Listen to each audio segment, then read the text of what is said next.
Conscious Leadership Podcast, the human side of leadership, where consciousness meets practical business leadership. The podcast dives into real challenges managers face, from team motivation to navigating change. Discover actionable insight, proven strategies, and inspiring stories to help you lead with clarity, authenticity, and impact. Whether you are an SME owner, a team leader, or simply passionate about conscious leadership, this podcast will equip you with the tools to build stronger teams, foster trust, and achieve sustainable success. Tune in, lead consciously, and make a difference. Hello, and welcome to a new episode of the Conscious Leadership Podcast. I'm your host, Boris Nedved. In today's episode, I want to speak directly to you as a conscious leader. You've likely been told at some point that leaders are born, not made. That leadership is an innate gift you either have or you don't. But you already know, deep inside, that this isn't true. It can't be true. Leadership is not a bloodline, nor is it a personality type. It's the unfolding of your unique, energetic design. Think about it. How many times have you seen so-called natural leaders falter when conditions change? Or noticed people dismissed as followers that rise brilliantly when given space to lead from their own strengths? These are cracks in the myth. Proof that leadership is not a genetic inheritance, but a living expression of energy, awareness, and design. Your leadership qualities are already embedded within you. They are written into your intrinsic blueprint, your human design, the very way your energy interacts with the world. And when you begin to understand and embody that blueprint, you stop performing leadership. It's not a role anymore. You start transmitting it as a natural frequency. This is for me the rise of a designed leader or design leader. And it's deeply connected to the principles of quantum physics, energy, resonance, and coherence. For too long, the myth of the born leader has defined what leadership should look like. History celebrated figures with charisma, vision, and decisiveness, as if these qualities were inherited birthrights. Organizations then copied this pattern, searching resumes and performance reviews for the same stereotypical traits. But here's the problem. This myth creates a false binary. You either have it, you have what it takes, or you don't. It ignores the complexity of human diversity and dismisses the truth that leadership emerges differently for each of us. We are all unique. It leads to biases where extroverts are favored and quieter, more intuitive individuals are overlooked. It fuels the imposter syndrome and forces people into leadership molds and models that drain them rather than empowering them. You may have felt this yourself. Praised when you acted like a leader because it was given by somebody else. And questions when you led from your own authentic energy because it was different. That conditioning runs deep. It starts in childhood and it shapes careers. Teachers often praise the outspoken children as natural leaders, while those who led through empathy, creativity, or reflection were rarely acknowledged. By the time you step into the workplace, those early messages are ingrained, shaping how you see your own potential. The born leader myth also perpetuates a heroic model of leadership, where one individual is expected to carry the vision, the answers, and the responsibility for everything. This overemphasis on the lone leader not only creates pressure and burnout, but also discourages the collective intelligence of teams from flourishing. Everyone waits for the leader instead of recognizing that leadership can emerge in diverse forms across the team. In organizations, this myth shows up in recruitment, succession planning, and training.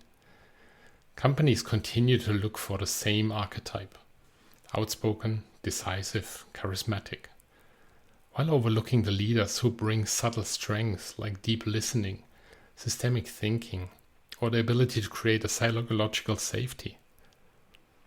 As a result, businesses miss out on innovation and adaptability that only diversity of leadership can bring.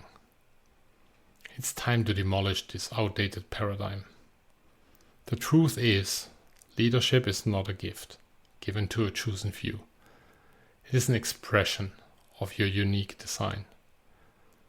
And when you recognize and embody that design, you stop trying to prove that you were born to lead and start leading in the way you were built to lead. Leadership is not destiny, it's design. When you begin to explore the human design framework, you discover that you already carry within you your precise blueprint of how you are meant to lead. This isn't about copying someone else's strength. It's about aligning with your own. Quantum physics tells us that reality is shaped by energy, resonance, and entanglement. And leadership works the same way. Some of you are designed to inspire through your presence, shifting the energy of a room simply by how you show up. Others are built to bring order and clarity through structure. And some others lead by amplifying group energy and guiding collective decisions. And each design is valid, powerful, and necessary. We are all unique human beings, individuals. Think about how this plays out in practice. A CEO designed for vision and inspiration may not thrive in the details of execution. But when they hold the field of possibility, what is possible, their team feels energized and aligned. Or a project manager who is built for structure that creates safety and clarity by breaking down the complex ideas into steps that everyone can follow. Or a team lead who amplifies the collective energy that makes sure that no voice is lost and decisions carry the weight of true consensus. In fact, when you lead from your design, you often notice that things feel easier, more natural. Meetings that used to feel heavy suddenly flow. Conversations that once drained you now energize you.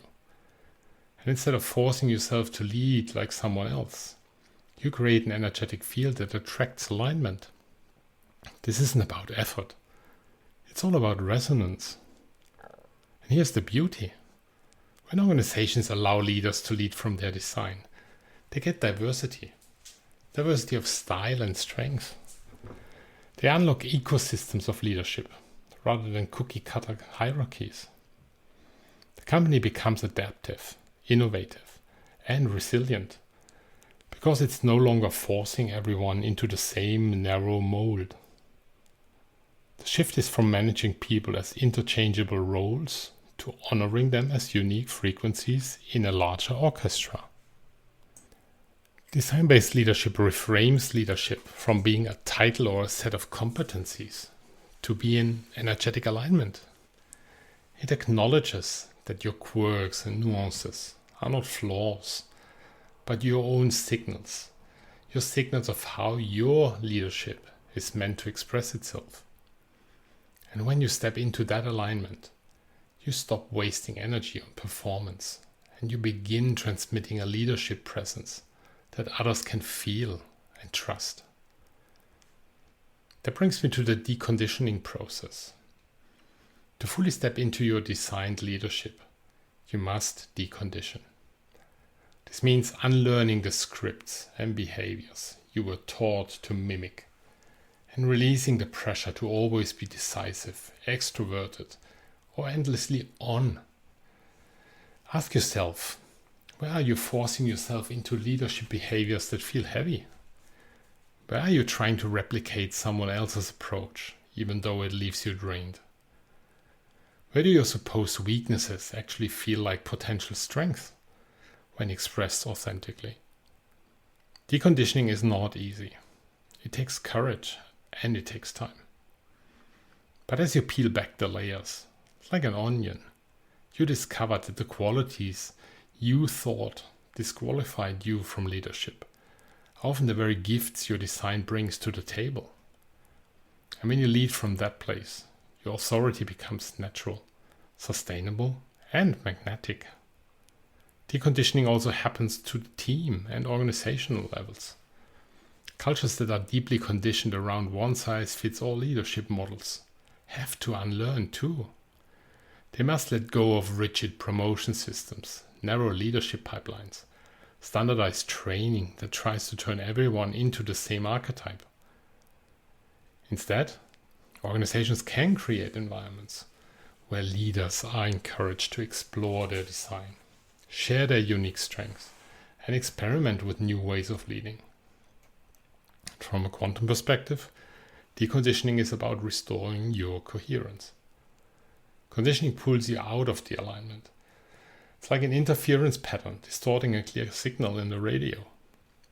Each time you let go of a behavior that doesn't belong to you, you reduce the noise and allow your true frequency to shine through. This is resonance in action. Your energy becomes a clear signal, and others naturally align with it. It's like tuning the radio in a certain frequency. And this process often begins with small experiments. A manager allowing themselves to wait for the emotional clarity before making a decision, instead of rushing it through. A leader noticing that their best contribution comes from amplifying others, rather than being the loudest voice. Or a team collectively acknowledging that multiple leadership styles can coexist without a conflict. Over time, these practices build cultures of authenticity, cultures where leadership is distributed and people feel empowered to show up in alignment with their own design. In practice, deconditioning is a lifelong process of noticing, releasing, and realigning. But the impact is profound. It transforms leadership from performance into resonance. And it transforms organizations from systems of conformity into ecosystems of authenticity and coherence. The old world wanted one type of leader, the one confident, decisive, and extroverted. But in today's complex and rapidly shifting world, that model is breaking down and must break down. Leadership is multidimensional. Sometimes it looks like the quiet anchor who brings stability during a crisis. Sometimes it looks like the reflective guide who sees patterns that others miss. Sometimes it looks like the invitational presence who creates space for collaboration. When you embrace your design, you stop comparing yourself to an impossible ideal, and you start honoring your natural leadership style. When organizations embrace design-based leadership, they unlock resilience and adaptability, because they finally allow the diversity in leadership expression to thrive. We can already see examples of this in practice. Companies that once promoted only charismatic, outspoken leaders are beginning to value those who lead differently. The empathetic listener who creates psychological safety.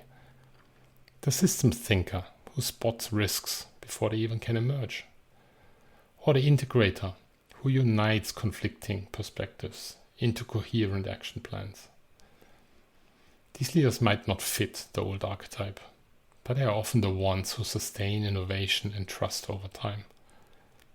From a quantum perspective, this shift mirrors what we see in nature.